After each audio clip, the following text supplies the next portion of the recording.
आज हम बात करने वाले हैं भारतीय संसद के बारे में।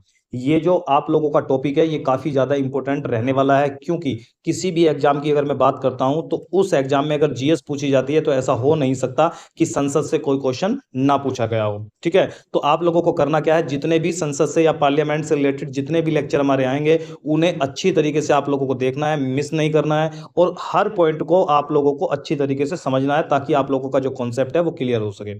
चीजों का आप रट सकते हो, क्वेश्चन आप लोग बना सकते हो, लेकिन जैसे ही क्वेश्चन थोड़ा सा घुमा के दे देगा तो आप लोग फंस जाते हो। इसलिए अगर आप लोगों का कॉन्सेप्ट क्लियर होगा तो आप लोगों के जो फंसने की संभावना है वो न के बराबर रह जाएगी। ये हमारा पार्ट फर्स्ट है।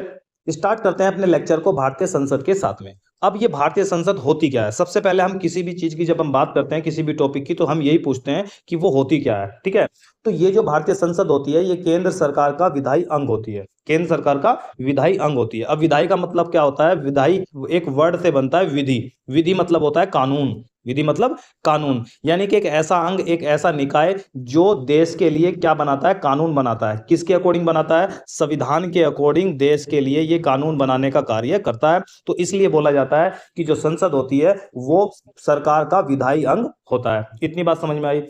दूसरी चीज हम इसके बारे में बात करते हैं, संसदीय शासन प्रणाली जो भारत के अंदर है वह सरकार का वेस्टमिंस्टर मॉडल भी कहा जाता है। अब ये क्यों कहा जाता है? ये लंदन के अंदर एक जगह का नाम है, एक प्लेस का नाम है, जहां पर वहां की संसद बनी हुई है, ब्रिटेन की संसद बनी हुई है, इसलिए इसका नाम इस प्लेस से जोड़ा जाता है। जैसे हम क्या बोलते हैं? दिल्ली। दिल्ली में भारतीय संसद बनी हुई है, तो जब भी किसी देश से बात होगी, जब भी किसी देश से बात होगी भारत की, तो वहां पर एक वर्ड आता है कि दिल्ली से बात हुई। ठीक है, दिल्ली को एक ऐसे रिप्रेजेंट किया जाता है, ऐसे दर्शाया जाता है कि दिल्ली अपने आप में एक जो है पूरे कंट्री को डिनोट कर रही है। उसी तरीके से ये माना जाता है कि जो भारतीय संसद प्रणाली है कहीं ना कहीं उसे वेस्टमिंस्टर मॉडल भी बोला जाता है, जो लंदन में स्थित है, वहां पर उनकी संसद बनी हुई है। समझ में आ गई इतनी बात?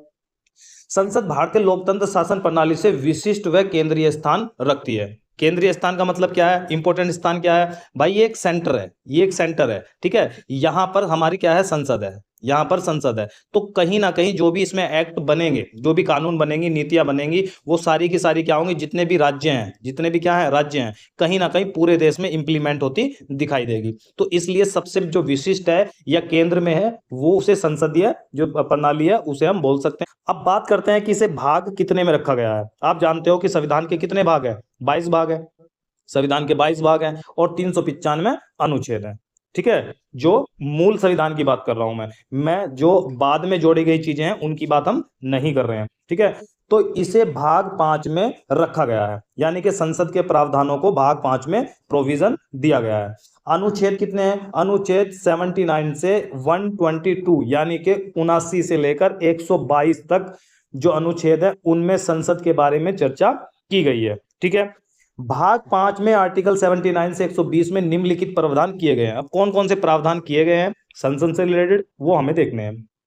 संसद का गठन, संरचना, अवधि, अधिकारियों की नियुक्ति वगैरह, कौन कौन अधिकारी होंगे, प्रक्रिया, विशेष अधिकार व शक्ति, ये सारी की सारी जो प्रोविजन है ये आर्टिकल 79 से लेकर आर्टिकल 122 तक रखे गए हैं। ठीक है, संसद के जब हम गठन की बात करते हैं, ठीक है, जब हम इसके गठन की बात करते हैं तो आर्टिकल 79 से 88 तक संसद की संरचना व उसके सदस्यों के बारे में जिक्र किया जाता है संविधान के अंदर। अनुच्छेद 79 क्या कहता है कि भारत के अंदर एक संसद होगी और जिसके 3 अंग होंगे। ये कौन बोल रहा है? ये 79 बोल रहा है। इसलिए ये भी क्या हो जाता है? ये इंपॉर्टेंट हो जाता है, क्योंकि पूरी की पूरी जो संरचना है, पूरी की पूरी जो संसद है उसके बारे में सबसे पहले कहां मिलता है हमें? 79 आर्टिकल के तहत हमें चीजें वहां पर मिलती है।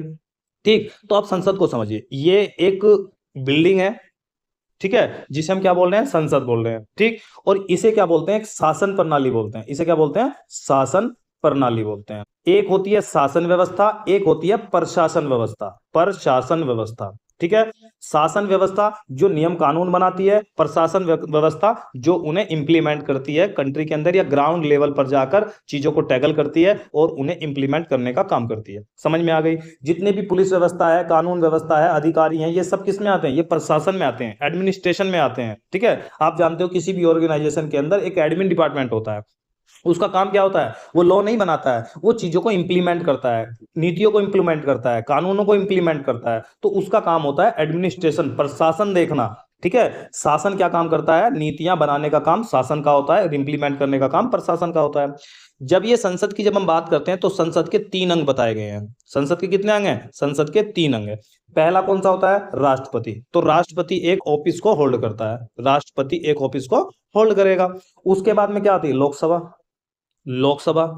तीसरा क्या है? राज्यसभा। राज्यसभा। यानी कि आपसे क्वेश्चन क्या पूछा जाएगा कि संसद के कितने अंग होते हैं? तो सबसे पहला राष्ट्रपति, लोकसभा और राज्यसभा संसद के 3 अंग होते हैं, ये पूछा जाएगा। उसके बाद में 1954 में क्या हुआ? 1954 में राज्य परिषद तथा जनता का सदन के स्थान पर राज्यसभा एवं लोकसभा शब्द को अपनाया गया। पहले इन्हें क्या बोला जाता था? राज्य परिषद। किसे? राज्यसभा को। राज्यसभा को राज्य परिषद बोला जाता था। और जो लोकसभा थी उसे जनता का सदन बोला जाता था। उसके बाद में 1954 में चीजों को में बदलाव किया गया और राज्यसभा यानी कि राज्य परिषद को राज्यसभा नाम दे दिया गया और जनता के सदन को लोकसभा नाम दे दिया गया। ये भी आप लोगों से पूछा जा सकता है कि पहले इसे क्या बोला जाता था, तो ये भी आप लोगों को याद रखना है। राज्यसभा यानी कि उच्च सदन। उच्च सदन किसे बोलते हैं? राज्यसभा को। यह भी पूछा जा सकता है कि उच्च सदन किसे बोला जाता है, तो राज्यसभा को उच्च सदन बोला जाता है। और दूसरा क्या बोला जाता है? दूसरा चैम्बर या बड़ों की सभा। दूसरा चैम्बर या बड़ों की सभा। दूसरे का मतलब सेकेंडरी नहीं है, यहां पर मैं आप लोगों को क्लियर कर दूं, दूसरे का मतलब सेकेंडरी नहीं है, दूसरे का मतलब 1 और 2 है। यानी कि इसका स्थान भी बराबर है, इसका स्थान भी बराबर है। कई बार लोग क्या कर देते हैं कि ये सेकेंडरी है, ये सेकेंडरी नहीं है बेटा, ये इसका स्थान दोनों का बराबर है, लेकिन पहले हम इसका नाम गिनते हैं इसलिए इसके 2 नंबर पे आता है। लेकिन स्थान में अगर हम बात करते हैं तो दोनों की जो शक्तियां होती हैं वो कहीं ना कहीं बराबर रखी गई हैं, सेकेंडरी पोजीशन इसकी नहीं देखी जाती है। लोकसभा को निचला सदन बोला जाता है या पहला चैम्बर या चर्चित सभा भी इसे बोला जाता है। ठीक है, इतनी बात समझ में आई। अब यहां पर एक चीज और आप लोगों को मैं बता देता हूं, जनता का सदन क्यों बोला जाता है। ठीक है, इस चीज को समझो। ये जो आप लोगों की लोकसभा और राज्यसभा होती है, मान लो कि राष्ट्रपति को मैं यहां ऊपर बना देता हूं, यहां ऊपर बना देता हूं राष्ट्रपति। ठीक है, ये लोकसभा हो गई, ये राज्यसभा हो गई। ये जो लोकसभा है इसमें जो लोग आकर बैठेंगे वो डायरेक्ट जनता से चुनकर आकर बैठते हैं, इसलिए इसे क्या बोला जाता है? जनता का सदन। क्योंकि इसके जो प्रतिनिधि होते हैं वो डायरेक्ट जनता से चुनकर आते हैं और जनता का ही प्रतिनिधित्व वो लोकसभा में करते हैं। ठीक है, जनता की ही आवाज होती है जो लोकसभा में ये उठाते हैं, इसलिए इसे क्या बोला जाता था? जनता का सदन बोला जाता था। लोकसभा, लोक, लोक किससे वर्ड से निकल गया है? पब्लिक वर्ड से। ठीक है, पब्लिक वर्ड से, तो पब्लिक का सदन लोकसभा। समझ में आ रही है चीज? राज्यसभा, राज्य मतलब राज्यों का सदन, राज्य मतलब राज्यों का सदन। ठीक है, यानी कि जो यहां पर एमपी आएंगे, यहां पर एमपी आकर बैठेंगे, वो जनता की आवाज को उठाएंगे, जनता का प्रतिनिधित्व करेंगे, जनता के द्वारा चुनकर आएंगे। जो राज्यसभा में एमपी आएंगे वो राज्यों के द्वारा चुनकर आएंगे, वो जनता के द्वारा चुनकर नहीं आएंगे, इसलिए इनके नाम में मिलता है पब्लिक का सदन और राज्यों का सदन। समझ में आ गई बात? राज्यसभा में राज्य व संघ राज्य क्षेत्र की प्रतिनिधित्व होते हैं। जो राज्यसभा होती है, राज्यसभा होती है, उसमें किसके प्रतिनिधित्व होते हैं? राज्य में राज्य के प्रतिनिधित्व होते हैं, यानी कि MLA, member of legislative assembly. ये एमएलए क्या करेंगे? एक व्यक्ति को वोट करेंगे। ठीक है, एक व्यक्ति क्या होगा? नामांकन भरेगा, चुनाव में खड़ा होगा, एमपी होगा उसका नाम, उसे एमएलए वोट करेंगे और इसे जिताकर कहां भेज देंगे? राज्यसभा में। वैसे ही जितने भी संघ राज्य क्षेत्र होते हैं, जो केंद्र शासित प्रदेश जिन्हें बोला जाता है, वहां की जहां पर भी विधानसभा होगी वहां के भी क्या होंगे? राज्यसभा के जो एमपी होंगे वो भी चुनकर आएंगे और राज्यसभा में आकर बैठ जाएंगे, राज्यों की आवाज को वो यहां पर उठाएंगे। जबकि लोकसभा संपूर्ण रूप से भारत के लोगों का प्रतिनिधित्व करती है, मैं बता चुका हूं। राष्ट्रपति संसद के किसी भी सदन का सदस्य नहीं होता है, ये याद रख लेना है। राष्ट्रपति जो होगा ना तो वो लोकसभा का सदस्य होता है ना ही वो राज्यसभा का सदस्य होता है। आप लोगों से क्वेश्चन ये पूछा जा सकता है कि लोकसभा का सदस्य वो होता है, लेकिन आप लोगों को कंफ्यूज ये करके करेगा कि लोकसभा का सदस्य बनने के लिए उसकी एलिजिबिलिटी होनी चाहिए। ठीक है, जब राष्ट्रपति मैंने पढ़ाया था आप लोगों को तो आप लोगों को बताया गया था कि राष्ट्रपति जो होता है उसकी जो एलिजिबिलिटी होनी चाहिए चुनाव लड़ने से पहले, उसकी जो एलिजिबिलिटी योग्यता होती है वो लोकसभा का सदस्य बनने के लिए होती है, लेकिन बनता नहीं है, लोकसभा का सदस्य होता नहीं है, योग्यता ही चाहिए बस। उपराष्ट्रपति की जो एलिजिबिलिटी क्या थी? उपराष्ट्रपति की राज्यसभा की थी कि उसकी जो एलिजिबिलिटी होनी चाहिए, योग्यता होनी चाहिए, वो राज्यसभा का सदस्य बनने की होनी चाहिए, लेकिन रियल में वो होता नहीं है। इतनी बात समझ में आई? ना ही वो संसद में बैठता है, पहली चीज, ना तो वो इसका सदस्य होता है और ना ही वो संसद में बैठता है, लेकिन उसका अभिन्न अंग जरूर होता है। अभिन्न का मतलब जिसे अलग ना किया जा सकता है। संसद से राष्ट्रपति को अलग नहीं किया जा सकता है। ठीक है, क्यों नहीं किया जा सकता है? कि संसद के दोनों सदनों में द्वारा जो पारित विधेयक होगा वो तभी कानून बनेगा जब राष्ट्रपति उसे अपनी अनुमति दे देगा। क्यों? क्योंकि भाई तुम्हारा काम क्या है? तुम्हारा काम कानून बनाने का ही तो है, और कानून जब बनेगा जब राष्ट्रपति के साइन हो जाएंगे। तो आप संसद से राष्ट्रपति को अलग करके दिखाओ ना। अगर उसे आप अलग कर देते हो तो बना लो, फिर कानून कहां से बनाओगे? इसलिए राष्ट्रपति संसद का अभिन्न अंग होता है, उसे अलग नहीं किया जा सकता है, क्योंकि कानून तभी बनेगा जब वो उसे हस्ताक्षर करके अपनी अनुमति दे देगा।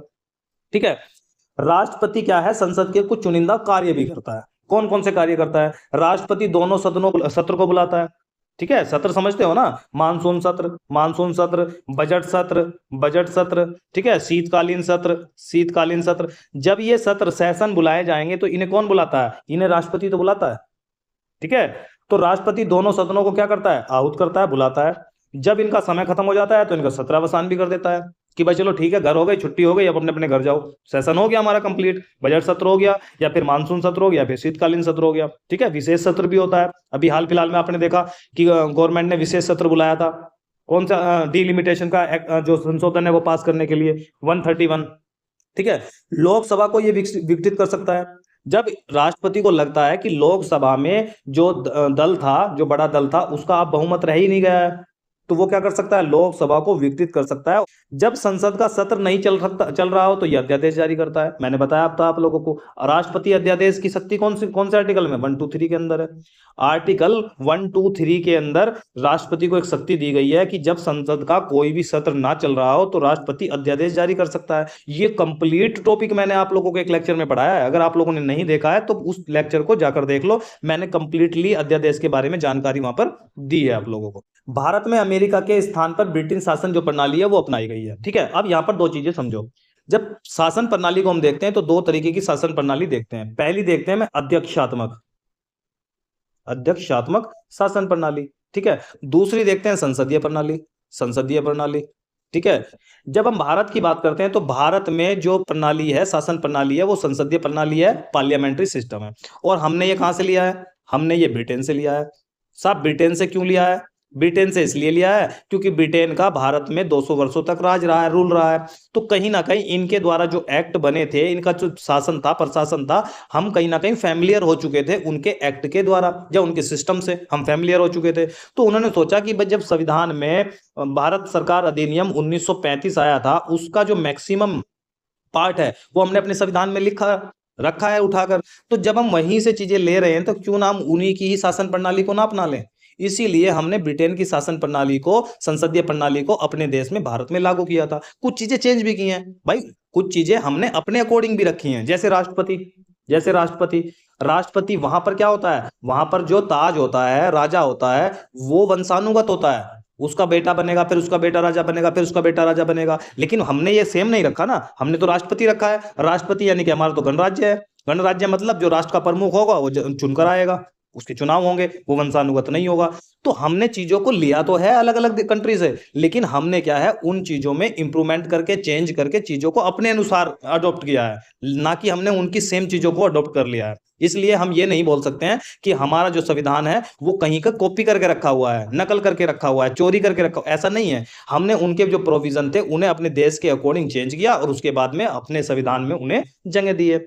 ठीक, दूसरा होता है अध्यक्षात्मक प्रणाली। ये कहां पर है? ये यूएसए में है, अमेरिका में है। ठीक है, यहां पर जो अध्यक्षात्मक प्रणाली होती है, प्रेसिडेंशियल सिस्टम होता है, उसमें संपूर्ण जो पावर होती है वो राष्ट्रपति के पास में होती है। आप जानते हैं कि डोनाल्ड ट्रंप आए दिन कुछ भी बोलते रहते हैं, कुछ भी करते रहते हैं। पावर है भाई के पास, कुछ भी कर सकता है बंदा। ठीक है, इसीलिए यहां पर अध्यक्षात्मक प्रणाली में संपूर्ण पावर किसके हाथ में होती है? राष्ट्रपति के हाथ में होती है। और जो शासन प्रणाली, पार्लियामेंट्री सिस्टम होता है, इसमें जो संपूर्ण पावर होती है वो प्रधानमंत्री के नेतृत्व वाली मंत्री परिषद में होती है, मंत्री परिषद में होती है। ठीक है, ये चीजें आप लोगों को याद रखनी है। दोनों सिस्टम समझ में आ गए, दोनों शासन प्रणाली समझ में आ गए। तो ब्रिटेन की जो शासन प्रणाली है, संसदीय प्रणाली है, उसके भी 3 अंग होती हैं, हमारे वाले के भी 3 अंग होते हैं। जो हमारा राष्ट्रपति है, जो हमारे यहाँ राष्ट्रपति होता है, उनके यहाँ पे क्या बोला जाता है? उसे ताज बोला जाता है, राजा बोला जाता है, रानी बोला जाता है। ठीक है, दूसरा हाउस ऑफ लॉर्ड्स, ऊपरी सदन, हमारे यहाँ पे ये क्या है? हमारे यहाँ पर राज्यसभा है। राज्यसभा को क्या बोला जाता है? ऊपरी सदन बोला जाता है। और यहाँ पर क्या है? हाउस ऑफ लॉर्ड्स बोला जाता है, इसे ऊपरी सदन बोला जाता है। तीसरा क्या है ब्रिटेन में? हाउस ऑफ कॉमन्स, निचला सदन। हमारे यहाँ पर लोकसभा बोला जाता है, इसे लोकसभा बोला जाता है। तीनों चीजें सेम हो गई क्योंकि हमने चीजें वहीं से उठाई हैं। जब हम अमेरिका की बात करते हैं तो अमेरिका में क्या है? अध्यक्षात्मक शासन प्रणाली है, प्रेसिडेंशियल सिस्टम है। तो वहां पर क्या होता है? अमेरिका जो राष्ट्रपति होता है वो विधानमंडल का महत्वपूर्ण अंग नहीं होता है। विधानमंडल हम किसे बोल रहे हैं? जो हमारा संसद है, जिसमें लोकसभा और राज्यसभा दोनों है, उसे मिलाकर वे वहां पर क्या बोलते हैं? विधानमंडल बोलते हैं। और राष्ट्रपति राष्ट्रपति जो होता है विधानमंडल का महत्वपूर्ण अंग नहीं होता है, जबकि राष्ट्रपति हमारा यहाँ पर महत्वपूर्ण अंग होता है। अमेरिका में विधानमंडल को कांग्रेस के नाम से जाना जाता है। जैसे हमारे यहाँ पर संसद होती है, वहां पर उस विधानमंडल को ये क्या बोलते हैं? कांग्रेस बोलते हैं। कांग्रेस बोलते हैं। जो लोग बोलते हैं कि कांग्रेस की सरकार नहीं है, तो कांग्रेस तो बनी हुई है अमेरिका में। समझ में आ रही है चीजें? तो वहां पर कांग्रेस बोला जाती है। कांग्रेस के अंदर क्या होता है? एक सीनेट होता है, जिसे हम ऊपरी सदन बोल रहे हैं। अगर हम यहां से अपने यहाँ पे कंपेयर करेंगे तो ऊपरी सदन क्या था? राज्यसभा। राज्यसभा। एक होता है हाउस ऑफ रिप्रेजेंटेटिव, निचला सदन। इसे हम अपने यहाँ पर कंपेयर करेंगे तो ये लोकसभा हो जाएगी। ठीक है, यानी कि चीजें यहां पर भी कॉमन दिखाई दे रही हैं, यहां पर भी कॉमन दिखाई दे रही हैं। बस फर्क कितना है? राष्ट्रपति विधानमंडल का वहां पर नहीं होता है, हमारा राष्ट्रपति विधानमंडल का यानी कि फिर लोकसभा या राज्यसभा या संसद का अंग होता है, अभिन्न अंग होता है। बस ये थोड़ा सा फर्क है दोनों चीजों में। संसदीय शासन प्रणाली। संसदीय शासन प्रणाली में क्या होता है? जो विधायी होती है, विधायिका होती है या विधायी होती है, और कार्यकारी होती है, अंग होते हैं, कार्यकारी अंग होते हैं। इसमें जो है परस्पर संयोग की भावना होती है। ठीक है, ये एक दूसरे पर निर्भर होते हैं। निर्भर कैसे होते हैं? यार जो कार्यपालिका बनेगी, कार्यपालिका बनेगी, उसके जो एमपी होंगे, क्या वो विधायिका से निकल कर नहीं आते? भाई विधायिका के ऊपर डिपेंड हो गई ना। विधायिका में मंत्री चुने जाए, एमपी चुने जाएंगे, उन्हें मंत्री बनाया जाता है, तो ये उसके ऊपर डिपेंड हो गई। ठीक है, जब ये कार्यकारी बन जाएगी तो ये सामूहिक रूप से किसके? विधायिका के प्रति उत्तरदायित्व रहेगा, इसका उत्तरदायी होगी। तो कहीं ना कहीं जो संसदीय शासन प्रणाली होती है, उसमें कार्यकारी और विधायिका जो होती है, लेजिस्लेचर और एग्जीक्यूटिव जो होती है, वो कहीं ना कहीं आपस में एक दूसरे पर निर्भर होती है। ठीक है, हमारे यहाँ संसद में राष्ट्रपति ब्रिटेन के ताज की तरह ही होता है, लेकिन मैंने बता दिया वहां पर वंशानुगत बनते हैं, यहां पर वंशानुगत नहीं बनते हैं भारत के अंदर। राष्ट्रपति शासन प्रणाली में विधायी और कार्यकारी अंगों को अलग करने पर जोर दिया जाता है। समझ में आ रही है? जब हम राष्ट्रपति का यूएसए का सिस्टम देखते हैं तो वहां पर विधायी का अलग होती है, ठीक है, और कार्यकारी जो होती है, कार्यपालिका, वो अलग होती है। वहां पर इन दोनों को सेपरेट रखने पर जोर दिया जाता है, और हमारे यहां पर एक दूसरे के ऊपर निर्भर रखने पर जोर दिया जाता है। ये दोनों में फर्क होता है। इसलिए अमेरिकी राष्ट्रपति कांग्रेस का घटक नहीं माना जाता है। कांग्रेस मतलब जो वहां की संसद है, उसे क्या बोलते हो? कांग्रेस बोलते हो। तो वहां का जो होता है राष्ट्रपति होता है, वो उसका घटक नहीं माना जाता है, अंग नहीं माना जाता। नेक्स्ट लेक्चर में चीजों को हम आगे बढ़ाएंगे, तो प्रत्येक लेक्चर को आप लोगों को अच्छी तरीके से देखना है। इस भी लेक्चर में अगर आप लोगों को कोई टॉपिक या कोई कॉन्सेप्ट समझ में नहीं आता है तो कमेंट बॉक्स आप लोगों के लिए खुला है, आप वहां पर भी जाकर हमसे पूछ सकते हो। नेक्स्ट लेक्चर में उसका जो आंसर है वो आप लोगों को कर दिया जाएगा। ठीक है, तो आज के लिए इतना ही। वीडियो अगर आप लोगों को पसंद आती है तो वीडियो को सबसे पहले लाइक कर दिया करें, दोस्तों को शेयर कर दिया करें, ताकि आपके साथ में उनका भी बेनिफिट हो जाए। और चैनल पर अगर आप लोग नए होते हो तो चैनल को प्लीज सब्सक्राइब कर लिया करें, ताकि आने वाले जितने भी लेक्चर होंगे उनकी जो नोटिफिकेशन है वो आप लोगों को टाइम टू टाइम मिलते रहे। तो आज के लिए इतना ही, मिलते हैं नेक्स्ट लेक्चर में। जब तक के लिए दीजिए में इजाजत। जय हिंद, जय भारत।